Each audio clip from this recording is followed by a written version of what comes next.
श्रीराम समर्थ श्रीराम।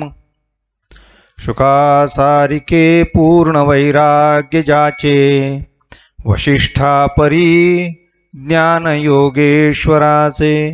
कवी वाल्मिका सारिका मान्य ऐसा, नमस्कार माझा सद्गुरु रामदासा।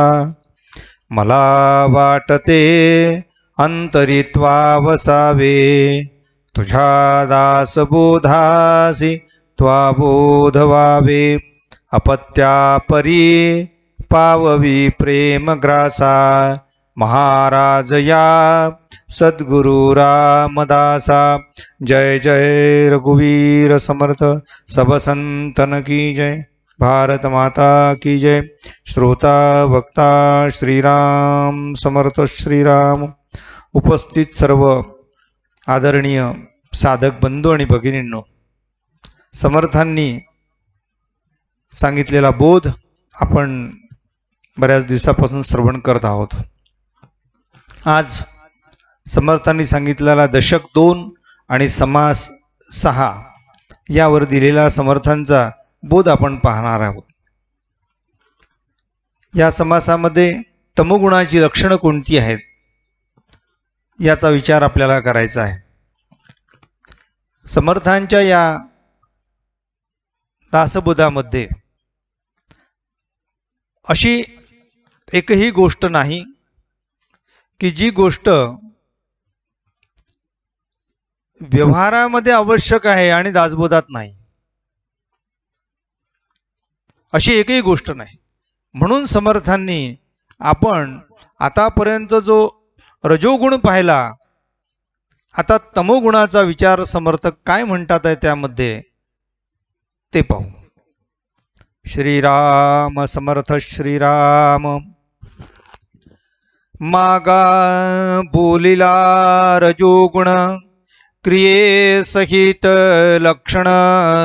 आता ऐका तमोगुण, तोही सांगिजेल श्रीराम। संसारी दुःख संबंध, प्राप्त होता उठे खेद। का अद्भुत आला क्रोध, तो तमोगुण श्रीराम। शरीरी क्रोध भरता, नोळखे माता नोळखे पिता। बंधू बहीण आणि कांता, ताडी तो तमोगुण श्रीराम। दुसऱ्याचा प्राण घ्यावा, का आपला स्वये द्यावा। विसरो विसरवी जीव भावा, तो तमोगुण श्रीराम। भरले क्रोधाचे कावरे, पिशाच्या परी वावरे। नाना उपाये नावरे, तो तमोगुण श्रीराम। श्रीराम समर्थ श्रीराम। रजोगुणाच्या बरोबर समर्थांनी ताबडतोब तमोगुण सांगितलाय। म्हणजे पहिल्यांदा रजोगुण, नंतर तमोगुण आणि त्यानंतर शेवटी सत्वगुण समर्थ सांगतात आहे। तमोगुणाचा विचार समर्थांनी करताना समर्थांनी या दशकामध्ये या समासामध्ये वैशिष्ट्य सांगितलेलं आहे की तमोगुणी मनुष्य हा रजोगुणीपेक्षा जास्त त्रासदायक असतो। रजोगुणी मनुष्य जी कृती करतो त्याचा अतिरेक तमोगुणी करतो। म्हणजे रजोगुणाची अतितीव्रता ही तमोगुणामध्ये प्रगट होते। म्हणजेच अतिरेकीपणा, अमर्यादपणा, विध्वंसक वृत्ती हे तमोगुणाचं विशेष लक्षण आहे। म्हणून तमोगुणी मनुष्य हा लोकांचं कधीच भलं करू शकत नाही। बरं, एक आहे लोकांचं भलं करू शकत नाही, त्याही पलीकडे तो स्वतःचंही भलं करू शकत नाही।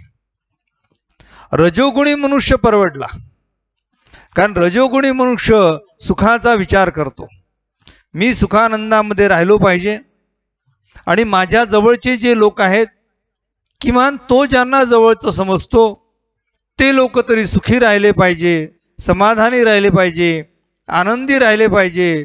त्यांच्या सुखदुःखामध्ये याचे सुखदुःख अवलंबून असतात. म्हणून रजोगुणी मनुष्य हा परवडला, कारण तो कोणाच्या तरी सुखाचा विचार करतो, इतरांच्या किंवा स्वतःच्या. पण तमोगुणी मनुष्य ना इतरांच्या सुखांचा विचार करत, ना स्वतःच्या सुखाचा विचार करत, विध्वंसक वृत्ती ज्याची असते, तो केवळ तमोगुणी मनुष्य जगाला तापदायक असतो. हा तमोगुणी मनुष्य शेवटी अधोगती प्राप्त करतो. तमोगुणी मनुष्य आयुष्यभर त्यांनी प्रगती केली नाही, आपला गुण जर त्यांनी सोडला नाही, तर तमोगुणी मनुष्य मरणोत्तर त्याला पशुयोनी प्राप्त होते. मुळामध्ये परमेश्वराने आम्हाला दिलेला नरदेह, धन्य धन्य हा नरदेहो, येथील अपूर्वता पाहो. आमचा नरदेह समर्थांनी धन्य धन्य म्हटलाय. मग नरदेहामध्ये आल्यानंतर सुद्धा आपल्याला धन्यता प्राप्त होत नाही, याचा अर्थ नरदेहामध्ये येऊन सुद्धा आम्ही पशुप्रमाणे वर्तन करतो. पशुप्रमाणे वर्तन करत असेल आणि नरदेह प्राप्त झाला असेल, अशा जन्माला काही किंमत राहणार नाही. म्हणून तमोगुण हा त्रासदायक आहे. किती त्रासदायक आहे समर्थ वर्णन करतात. ते म्हणतात की संसारी दुःख संबंध प्राप्त होता उठे खेद. नातेवाईकांमध्ये, कुटुंबामध्ये जर दुःखाचा एखादा प्रसंग आला तर त्याला खेद वाटतो, पण त्या खेदातून जन्माला काय येतो? क्रोध जन्माला येतो. शरीरी क्रोध भरता इतका क्रोध येतो त्याला की नोळखे माता नोळखे पिता. तो माता आणि पितांना, ज्या लोकांनी आम्हाला लहानाचं मोठं केलं, ज्यांचे अनंत उपकार आमच्यावर आहे, त्या माता पितांना सुद्धा तो ओळखत नाही, त्याला सुद्धा ओळखत नाही, तर तो मग इतरांची काय त्यासमोर ददात? मग तो म्हणतो आहे बंधू बहीण किंवा कांता ताडी तो तमोगुण. त्याच्या रागाच्या भरामध्ये समोर येणाऱ्या व्यक्तीला तो अशा प्रकारे ताडण करतो, अशा प्रकारे मारतो की जणू ते आपले वैरी आहेत, ते आपले शत्रू आहेत. अशा प्रकारचं वर्तन तमोगुणी माणसाचं असते. दुसऱ्याचा प्राण घ्यावा आणि आपला स्वय द्यावा, एक तर मारेल नाही तर मरेल, अशा प्रकारची वृत्ती या तमोगुणी माणसांची असते. विस्रवी जीवाभावा तो तमोगुण. आपल्या जीवाभावाच्या लोकांना तो विसरून जातो. ज्यावेळेस रावणाला क्रोध आला, कारण लोभात क्रोध प्रभवती, सीतेचा लोभ झाला आणि त्या सीतेच्या लोभामुळे ती आपलीशी होत नाही म्हणून क्रोध आला. त्या क्रोधाच्या भरात त्यांनी काय केलं? रणकंदन केलं. आपल्या एका हट्टापायी, आपल्या एका आग्रहापायी, आपल्या एका दुष्ट वृत्तीपायी त्यांनी संबंध लंकेमध्ये असलेल्या सगळ्या सैनिकांचा, सर्व दैत्यांचा, सगळ्यांचा आपणहून नाश केलेला आहे. त्याला कळत नव्हतं का? कळत होतं. ज्ञानी होता. कळत नव्हतं अशातला भाग नाही. कळून सुद्धा ज्याला जो चुकीचा वागतो आणि आपला हट्ट पूर्ण करण्यासाठी तो कुणाला सोडत नाही. आपल्या सख्या भावाला ज्यांनी युद्ध मैदानावर उतरवलं, ज्यांनी निघताना सांगितलं होतं की मी जर मरण पावलो तर दादा तू युद्ध करू नको, असं कुंभकर्ण रावणाला म्हणाला होता. परंतु आपला भाऊ मरण पावला याचा पुन्हा प्रतिशोध घेण्यासाठी तो उभा राहिला. ज्या भावाने आपल्याला समजून सांगितलं तो बिभीषण, त्या बिभीषणाला त्यांनी लात मारून बाहेर काढलं. का? आपल्या हट्टाच्या विरुद्ध हा येतोय म्हणून. म्हणून राजहट्ट, स्त्री हट्ट आणि बालहट्ट, या हट्ट या शब्दामध्ये क्रोध दडलेला आहे.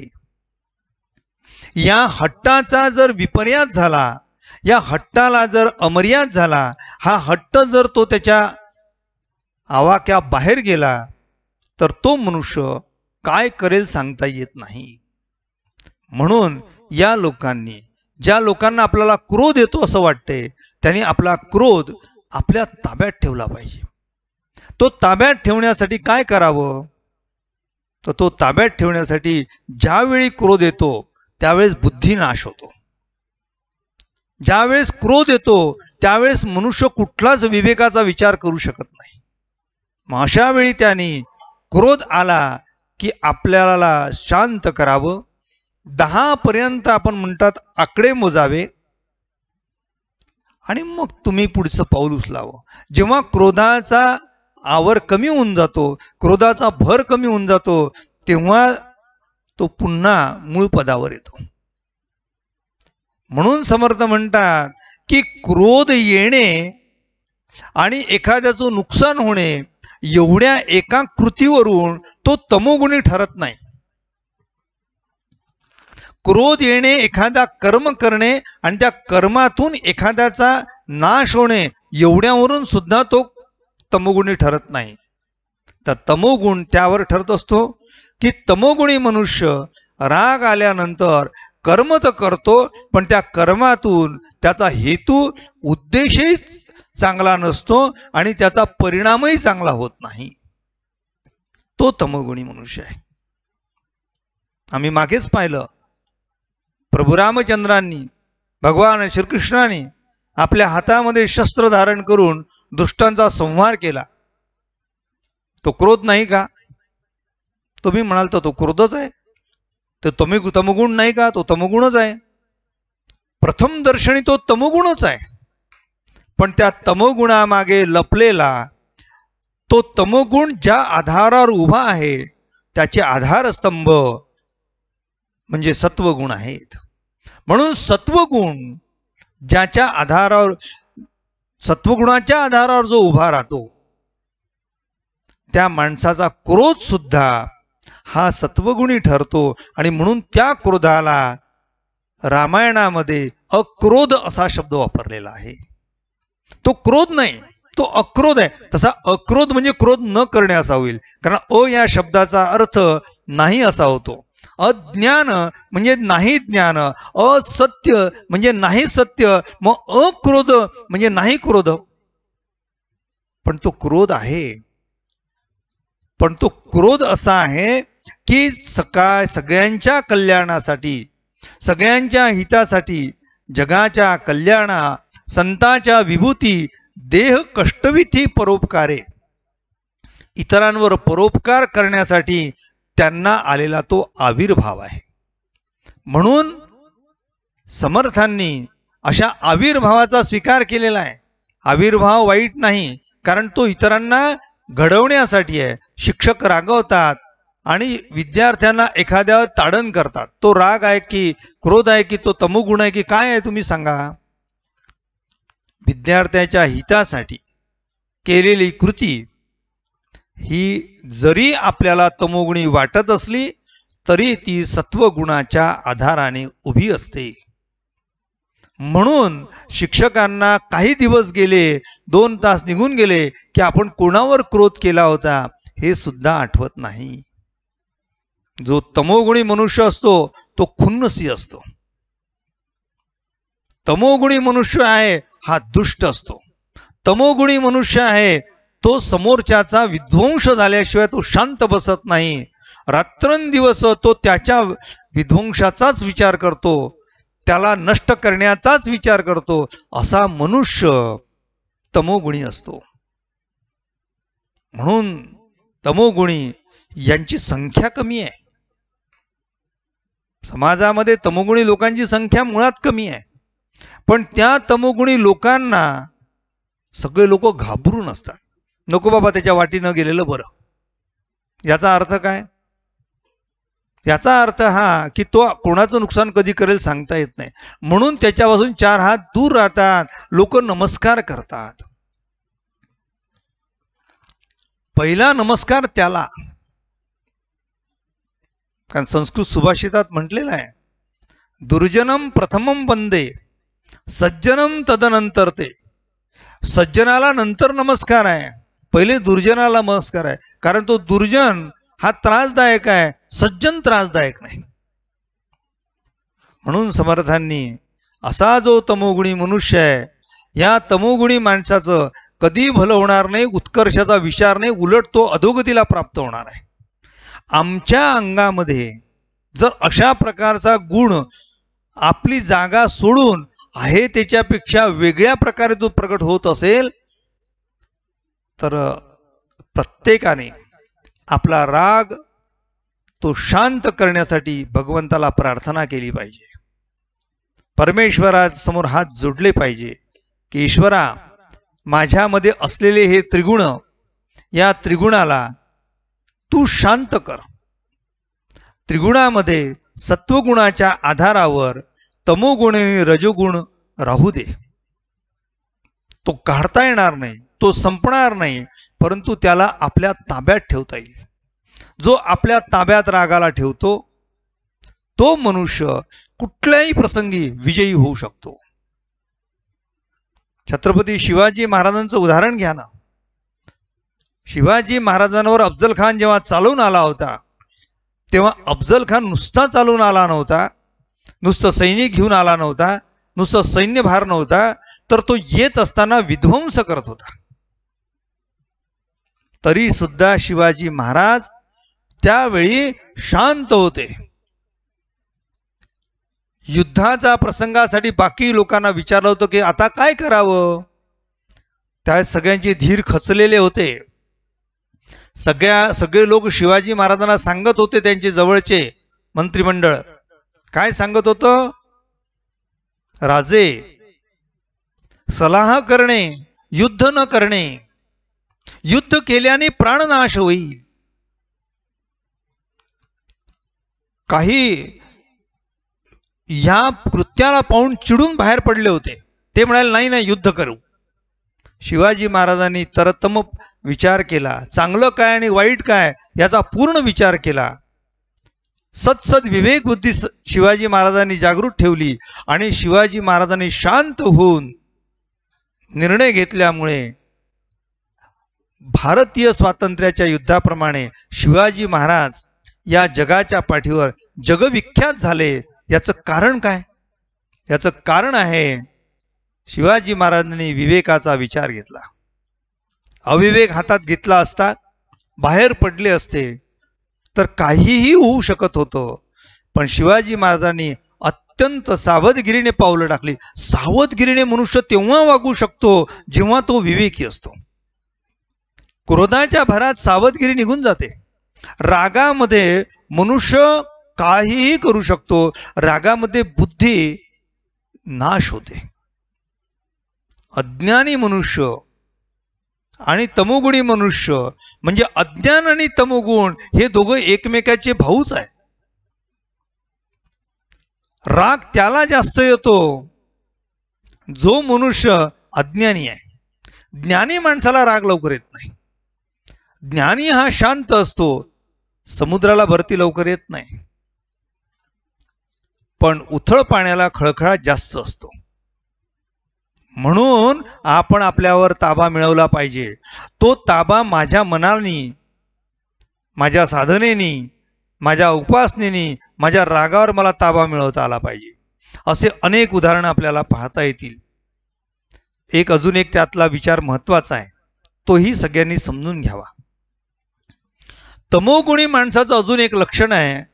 तमोगुणी मनुष्य हा सत्वगुणीचा अंगरखा घालून येतो. म्हणजे आतमध्ये त्याचा तमोगुण असतो, पण बाहेर दाखवताना तो मात्र मी सत्वगुणी आहे, मला काय त्याचं म्हणून सोडून देतो. अशा वेळी रजोगुणी मनुष्य परवडला, पण असा ढोंगी असलेला, असा दांभिक असलेला हा तमोगुणी कामाचा नाही. कारण अहिंसा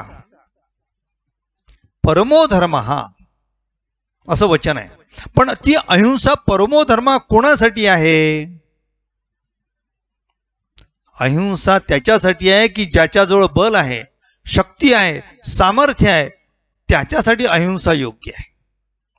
एखादा निर्बल असेल, शक्तीहीन असेल आणि जा बा मी तुला सोडून दिलं असं म्हणून चालेल? असं जर सोडलं तर ते म्हणेल तुझी ती अगतिकता होती, तुझा तो नाईलाज होता, तुझी ती लोलंगता होती म्हणून तू नाही म्हटलेला आहे, जा. पण शक्ती संपन्न मनुष्य जेव्हा दुसऱ्यावर शांतता धारण करतो तेव्हा ती शांतता ही वंदनीय होते. प्रसिद्ध उदाहरण आहे शांती ब्रह्म असलेले नाथ महाराजांचं. नाथ महाराज खरोखर शांतीचे ब्रह्मच होते. राग आणण्यासाठी लोकांनी नानाविध प्रयत्न केले, पण नाथांना राग आला नाही. नाथांचे गुरु हे सुद्धा शांतता प्रिय होते. त्यांचं नाव होतं जनार्दन स्वामी. किल्ल्याची जबाबदारी त्यांच्याकडे होती. परंतु जेव्हा यवनांनी आक्रमण केलं, आपल्या शत्रूंनी आक्रमण केलं, आपल्याला धोका आहे असं लक्षात आलं, तेव्हा स्वतः जनार्दन स्वामी प्रत्यक्ष नाथ महाराजांनी सुद्धा हातामध्ये तलवार धारण केलेली आहे. मग आता तुम्ही मला सांगा, संतांनी हातामध्ये शस्त्र धारण केलं हा तमोगुण आहे का?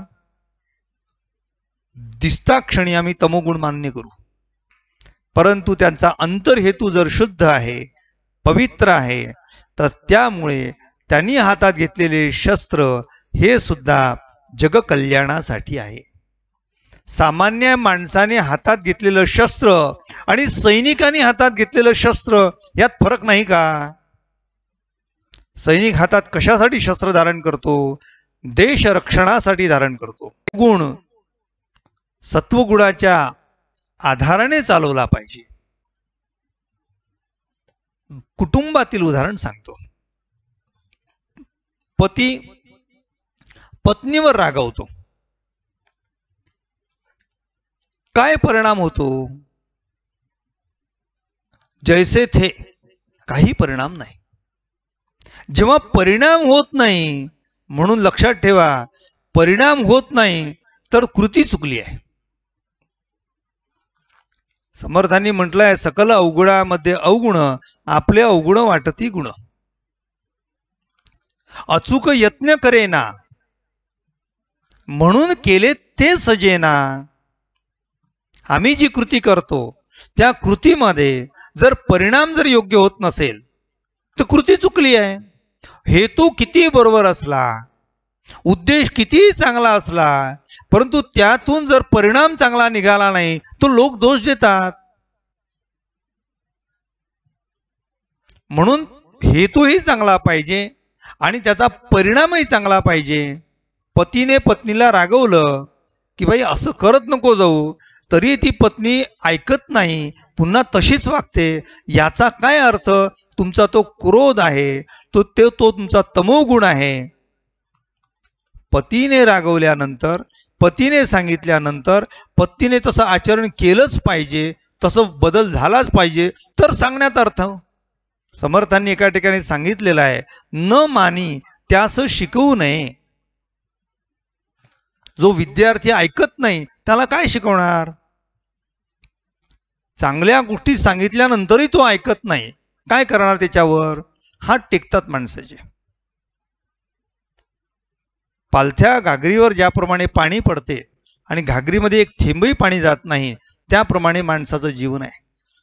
नुसती कृती करून चालणार नाही, तर कृती मागे त्याचा कुठे बी पेरावं. सुपीक जमीन असेल तिथे पेरलं गेलं पाहिजे. राग दाखवता आला पाहिजे, पण त्या रागातून काहीतरी उत्पत्ती चांगली झाली पाहिजे. म्हणून समर्थांनी या संपूर्ण समासामध्ये क्रोधाला तुम्ही आवर घाला यासाठी सांगितलेलं आहे. तुम्ही असे असाल तर स्वतःची काळजी घ्या. समर्थ पुढे म्हणतात,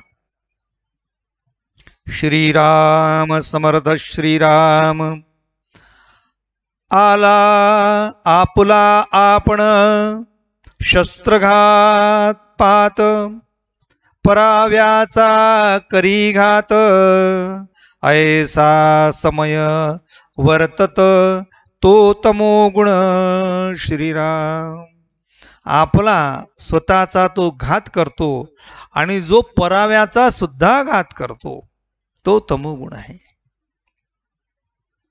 डोळा युद्धची पहावे रण पडिले तेथे जावे ऐसे समय घेतले जीवे तो तमोगुण श्रीराम. अखंड भ्रांती पडे केला निश्चय बिघडे अत्यंत निद्रा आवडे तो तमोगुण श्रीराम.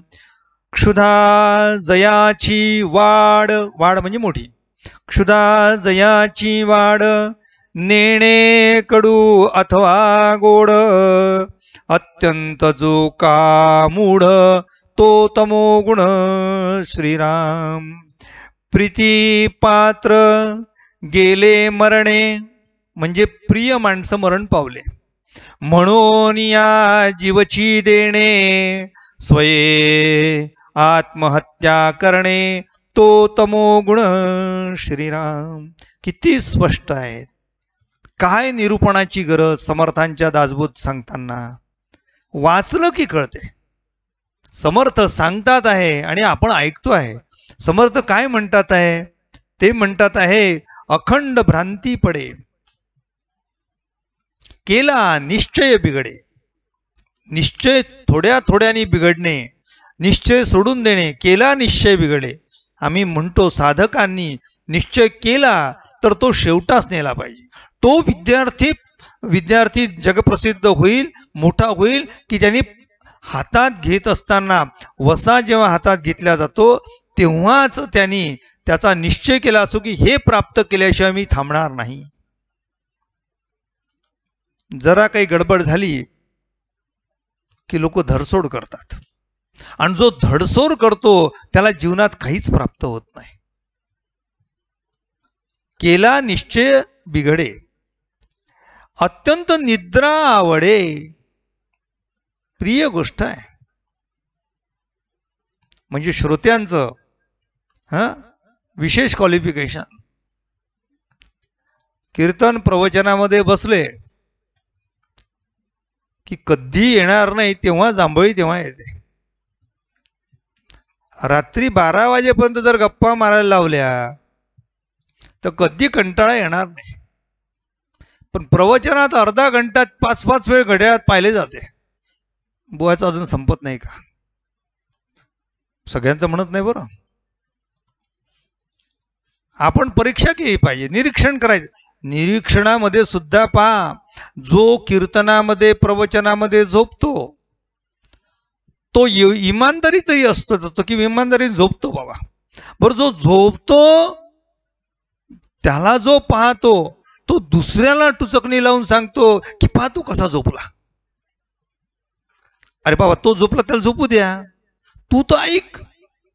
म्हणजे झोपणारा तर झोपतो पण दुसरा जागी असणारा सुद्धा शांत असतो, तो सुद्धा चुळबुळ्या असतो. समर्थांनी सांगितलंय की निद्रा हे जरी माणसाला आहार निद्रा भयमैथुनंच हे जरी सत्य असलं तरी ती कुठे आणि केव्हा केव्हाही सभा चालू असते, मीटिंग चालू असते, झोपणारे लोकांची संख्या काढा.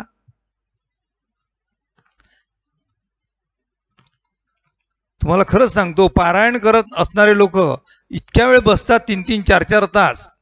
त्याचे काही वेळ त्यांच्या साधनेमध्येच जातात.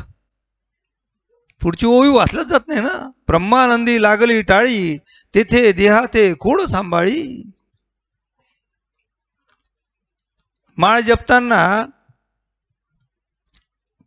निद्रा आवडेल? हातातून माळ पडेपर्यंत. बरं, कधी ती झोप येणार नाही? जप संपल्यानंतर इतका टकटकीत जागा असतो, जसं काही फ्रेश झाला तो झोपेतून उठला. पण जप करताना त्याला आवर्जून झोप येते. म्हणून समर्थांनी काळजी घ्या सांगितलं की आपण सभेला बसताना, श्रवणाला बसताना परमेश्वराला प्रार्थना करा, देवा ह्या इतक्या वेळ तरी कमीत कमी मला झोप येऊ देऊ नको, मला कोणाचा फोन येऊ देऊ नको, मला कोणत्या प्रकारचं डिस्टर्ब करू नको, मला शांत बसू दे आणि तुझं जे बोधामृत आहे ते माझ्या अंतःकरणाला निवू दे. समर्थ म्हणतात, निद्रा जयासा आवडे तो तमोगुण क्षुधा जयाची वाढ. खूप खाणे. कसं आहे, खाणारे माणसं चालतात, पण त्याच्याबरोबर काम करणारे पाहिजे. नुसतेच खाणारे असले तर काय करावं? म्हणजे इकडे राग आहे, म्हणजे झोपणारा मनुष्य कसा असतो, रागीट असतो. कारण ते तमोगुणाचं लक्षण आहे. झोपणे हे तमोगुणाचं लक्षण आहे. अति झोपणे, खूप झोपतो, उठला की खातो, खाल्लं की झोपतो, झोपला की उठतो, उठला की खायला मागतो. क्षुधा जयाची वाढ. बरं, खात असताना कडू अथवा गोड काही असो द्या म्हणतो. भस्मासूर अत्यंत जो का मूढ तो तमोगुण. समर्थांनी आपल्याला दिलेला बोध, समर्थ म्हणतात, प्रीतीपात्र गेले मरणे. प्रिय माणसं जर मरण पावली असतील म्हणून या जीवची देणे. म्हणून अशा प्रकारे प्रिय माणसं गेल्यामुळे जीव देणारे आणि स्वयं आत्महत्या करणे तो तमोगुण. आत्महत्या करणे हे बरोबर नाही, हा समर्थांनी बोध आपल्याला दिला. समर्थ म्हणतात, तमोगुणांची अशी विविध लक्षणे आहे. राहिलेली लक्षणे पुढील भागात आपण सर्व पाहू. आपल्या सर्वांच्या हृदयस्थ असलेल्या परमेश्वराला अभिवादन करतो आणि आजची सेवा संपन्न करतो. उपासनेला दृढ चालवावे, भूदेव संतासी सदा नमावे. सत्कर्म योगे वय घालवावे, सर्वामुखी मंगल बोलवावे. जय जय रघुवीर समर्थ. सब संतन की जय. भारत माता की जय. श्रोता वक्ता श्रीराम समर्थ. श्रीराम.